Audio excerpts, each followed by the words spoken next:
Aaron, were you surprised by the way England started in the field? No, not at all. They've done it quite a bit in this tournament. They've got bowlers that hit the seam, and if there's anything in the wicket, that they'll certainly get out of it. Chris Woakes, world-class bowler, puts it in the right area time and time again. Archer, getting better and better as he's starting to play a little bit more international cricket as well. So it definitely wasn't a surprise.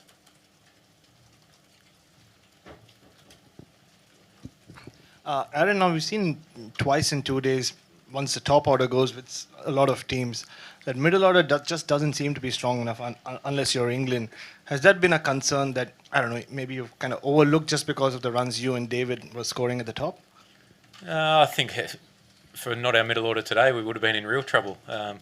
We still managed to get 230 odd. I think the way that Steve and Alex formed that partnership and managed to really drag us back into the game after a tough start was really important. I think the way that they managed to soak up pressure and then slowly start to transfer a bit more pressure back onto England before we sort of lost our way again. It was a bit of a frantic start, 3 for in the power play, then a really good partnership, and then a couple of quick wickets again, which always sets you back a little bit. And I think a lot of teams have been in a similar boat. I think most of the time opening the batting's been the easiest place. So not to be today for myself and Dave and Pete there at number 4. It was tough conditions at the start. England bowled very well. We just needed to find a way through that period to really set a platform for the middle overs. Aaron, where would you say the match was won and lost today? Was it because of the way you started with the battle? Would you say it was because of how Jason and Johnny set the tone for England up top? Oh, definitely in the first 10 overs of the game.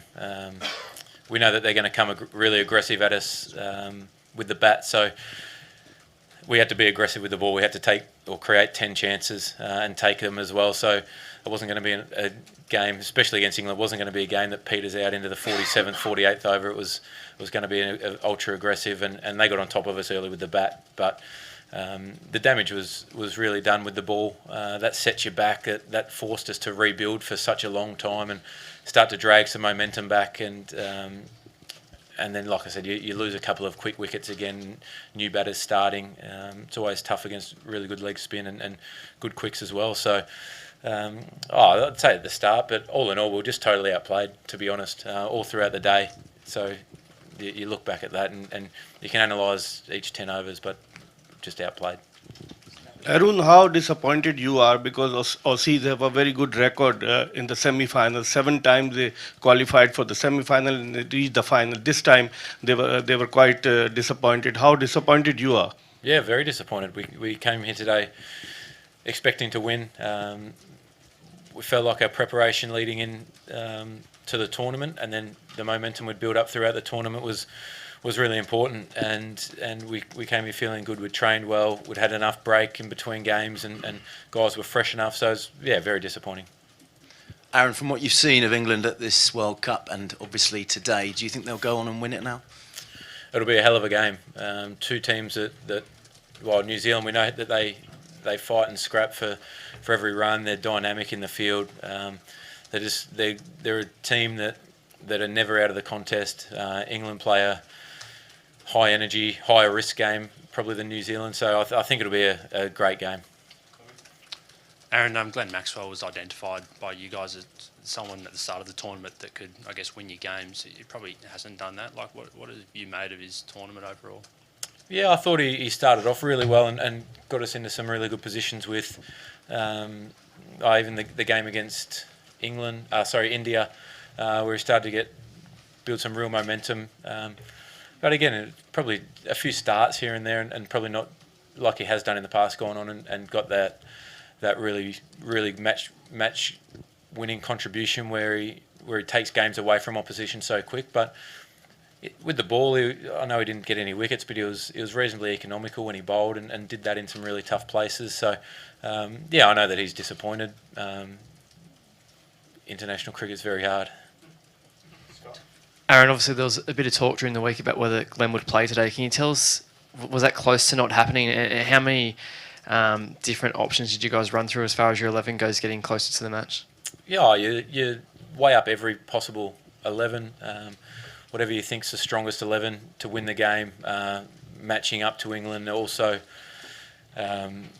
what's in your best interest in terms of your strengths and stuff like that. So you put dozens of teams up, dozens of combinations, and that happens every game. You throw enough stuff in the air. But we were really confident to back Maxi in for the game. He was, like I said yesterday, he's such a dynamic player that, and brings three skill sets to the table that are really hard to ignore at times as a player, and we've seen how damaging and how much of a match winner he can be in the past, and we saw in the last World Cup the impact that he had in big games. So it just wasn't to be today, and it's not just that. It was our senior guys, myself, Davey, we didn't get going. Starkey didn't get going. Paddy Cummins, guys that you expect to stand up in big games, we were just outplayed. Aaron, over here. Jason Roy's been tipped for a possible top order place in the Ashes series that's coming up. As an Australian, would you be glad not to see him play in that series, given how he performed today? Oh, he definitely goes hard. Having played with him for a few years now for Surrey, he's a player that when he's on, he can be so damaging to an opposition in such quick time as well. So, not sure what the wicket's going to be like in the Ashes series. I think the first Test series, is that right? So it'll be interesting to see how that plays out.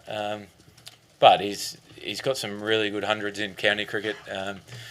Probably more so in the middle order. That's just one of those things that if he gets going on his day, he can be brutal and he scores so quick in all forms of the game that it's a very dangerous threat, no doubt. Just considering where you were 12 months ago as a team and getting to a semi-final, is that a reflection as a success or a failure? And how much was Uzi Khawaja missed today? Oh, Usman was missed a lot, no doubt. He's a world-class player. He started to get some really good runs and real good momentum into this back half of the tournament. So that was really stiff when he did his hamstring there.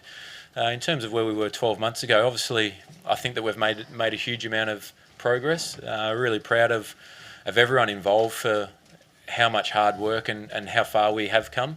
But at the same time, we came here today to win a semi-final and get ourselves into a position to win another World Cup. So that was really disappointing how it ended, especially to put up probably one of our worst performances overall for the tournament. So that was really disappointing, but really proud of where we have come from and the gains that a lot of players have made over the last 12 months in particular.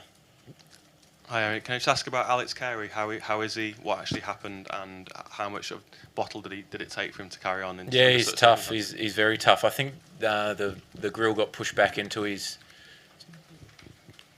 The ball got pushed back through the grill.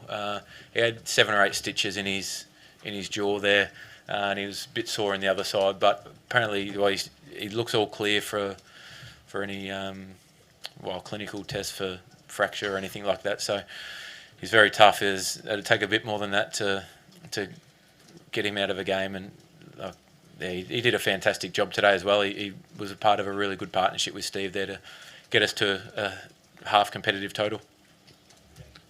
Aaron, what did you make of the atmosphere here today? Did it have any sort of detrimental effect on you guys, and is it something that maybe Australia have got to be a bit more mindful of in the rest of the summer?